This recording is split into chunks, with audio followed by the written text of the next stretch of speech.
Welcome to a special edition of Making Things. I'm about to reach 1,000 subscribers, which means I get monetized again, and so I thought I'd just give you guys a little tour of what's been going on. I'm currently in my painting booth, which will also become the home of my more dedicated metalworking tools. Right. What you see here is most of the pieces of the lathe that I've scrubbed. Probably spent over 100 hours on these, and they're now mostly primed. What's left now is the carriage assembly and a little bit of one of the set of legs, because of course I ran out of primer right as I had this left and probably like 5% of the legs to do. So that was wonderful. I'm just gonna go through the motions of finishing this last piece, which I didn't tape the rest of it because, quite frankly, it would have been pretty boring. Just spent over 100 hours on this already. There's nothing different. I mean, if you've seen someone use a wire wheel to remove grime, almost a century's worth of grime actually, then you know it's all the same. And if you haven't, you're not missing anything. That being said, this is already mostly clean, but I've still probably got half an hour to an hour of scrubbing, just because the cast, like I said, it's a century's worth of grime, so I don't think this was ever clean. And I do have this little space heater, which I turned off for the audio, but turn it back on, and it's here so that this stays above freezing, because it's pretty cold out here already. We've been having freezing temperatures, nice snowfalls, so you know this keeps the place pretty toasty, so that I can keep painting and stuff.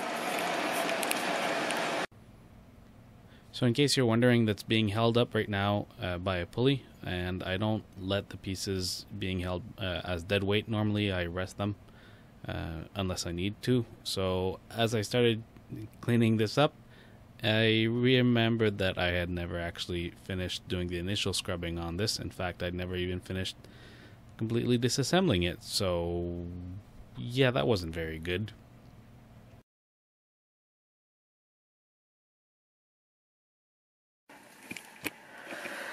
Oh, so I'd forgotten that I had not touched the carriage at all. That included not even disassembling it. Well, I brushed the top, as you can see, and it even had time to flash rust, but yeah, so I guess I've got even more work on this than I thought. I'm gonna have to, you know, catalog what I'm doing and so on. Luckily the camera's there for that. But I just wanted to, I think this is a good place to end for today, because this is gonna go on forever now. But this is just absolutely beautiful. What's going on here is, this is the dial to, well, the bowl gear that attaches to the spur gear for moving the carriage along on the main track. And behind, I don't know if we can see it right now.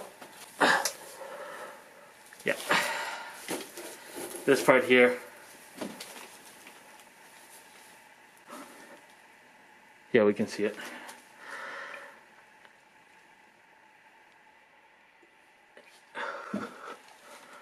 And this part here, it clamps on and off the gigantic screw that is driven for the power feed, and that is actuated by, well, I mean, it's actuated by the obviously by the screw, the worm screw, and once that's clamped in place, transmits the power over here.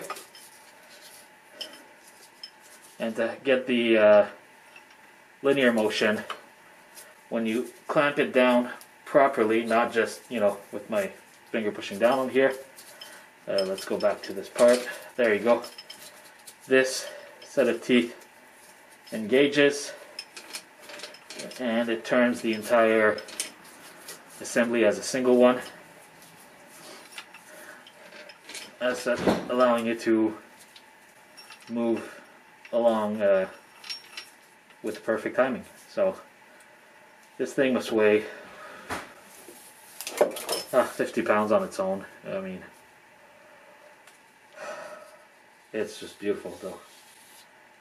Is there a gasket there? Oh. Nope, no gasket. Oh, I wonder if it's for oil channels. Yeah, seems like it. Cool. It's an oil track. I guess I'll clean that too. Anyways, I didn't really want to take apart the carriage because there's so many precision bearing surfaces. You can see these are all scraped. They're absolutely beautiful. So I'm going to be very careful, at least, you know, more than I've been right now, I guess, but I'm going to be pretty careful in cleaning these and tape them all up before I paint them. But yeah, this is really cool. Anyways, not going to go as far as I wanted today, but happy 1,000 subscribers, and thanks to everyone who's done so far. If you haven't, well, I don't mind as much anymore, but I wouldn't mind having a little buffer, so please do subscribe, and I look forward to continuing this project. Also another thing to look forward to, I guess, in the shop is there's a mill coming, so that'll be something else as well. I'm going to be equipped with an industrial sized mill and lathe, so it's going to be some fun times ahead. Alright, I lied. I'm going to keep going. Just to give an idea what goes into cleaning all of this stuff. This is my, this is just some dirtied grease and wax remover, and this is gasoline. So I've got all of the bolts removed, and what I'm going to do is I'm going to run them on the wire brush on my grinder, and once they're all mostly clean, I'm actually going to put them in here to wash them some more. But actually no, that's not true. So I'm going to put them in here first in the gas, and I'm going to let them soak for a little bit just to attack the grease, so that it comes off easier, and then I'm going to run it through the wire brush wheel on the grinder to remove anything else that's left, and then I'm going to wash them again, only this time it'll be with not this spent grease and wax remover, but some new one. And that's just for the bolts and nuts. These pieces are going to be getting a full scrub down. I've been able to remove most parts. I don't want to remove the spur gear under here because everything is that's fastened is actually put in with taper pins, and they're quite a bit harder to deal with than rolled pins. And this one I can't seem to get apart, and yet it clearly is supposed to come apart. I mean, everything in this so far has been tremendously well built as far as being serviceable. So, I mean, there's even these worm screws here that hold this shaft in place, and it's clearly what's holding the base to the carriage. But even with the wedge removed, you know, to keep it tight, I still can't get it to move. I can get it about halfway out, and that's about it. And so it's small and handleable enough that I'm just going to do it, move it back and forth as I clean it and paint it. A little bit more trouble, but not that much more. Not for something this size. So yeah, scrub everything down. Some parts I had missed, so that's still got paint I need to remove. And yeah, nowhere near done.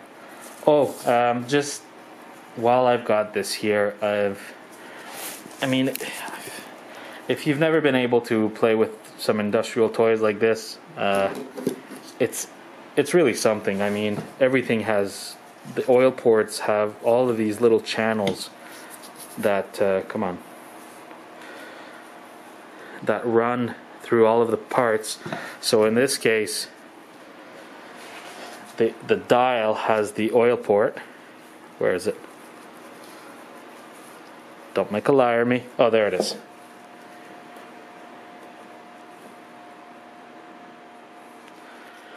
So the oil port is here, so the oil would go in here, but it's not the only place. I mean, you look at the complexity and it somehow goes through the shaft, but you can see that it's not, if it'll focus, you can see that it's not a straight through hole. So this brings oil under the base, and I mean, I guess there's going to be a little pocket, but it's got to be little channels, because these are all, everywhere I found these little holes, they're all dead ends, but they've got everything that indicates that they are the oil ports.